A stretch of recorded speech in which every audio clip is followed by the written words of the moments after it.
आणि कांद्या संदर्भातल्या असलेल्या आंदोलनामध्ये बोलत असताना काँग्रेसचा तीनपाट आणि झाकणझुल्या असलेला प्रदेशाध्यक्ष सकपाळ, ज्याच्या जिभेला हाड नाही आहे, देशाचे पंतप्रधान आणि राज्याचे मुख्यमंत्र्यांबद्दल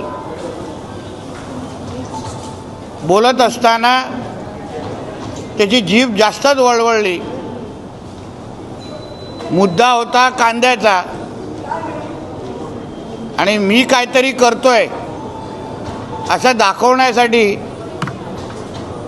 हा तीनपाट हर्षवर्धन सकपाळ, ज्याची निवडून येण्याची लायकी नाही आहे, तो आमच्या देवेंद्र फडणवीस साहेबांबद्दल आणि मोदी साहेबांबद्दल अगर एकेरी बोलत असेल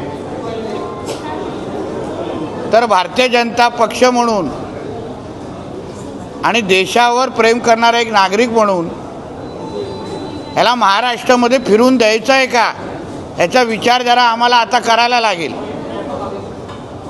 काँग्रेसची मोठी संस्कृती सांगितली जाते,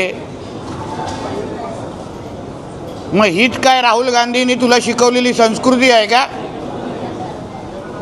की देशाच्या पंतप्रधानांच्या एकेरी भाषा वापरतोस? स्वतःच्या जिल्ह्यामध्ये तुझी लायकी काय हे आम्हाला चांगलं माहिती आहे.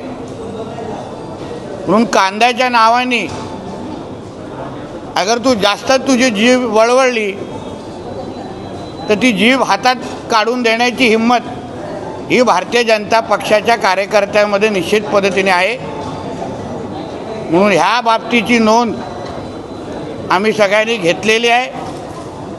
आता हर्षवर्धन सकपाळनी फिरत असताना थोडा आजूबाजूला बघून काळजी घ्यावी. धन्यवाद.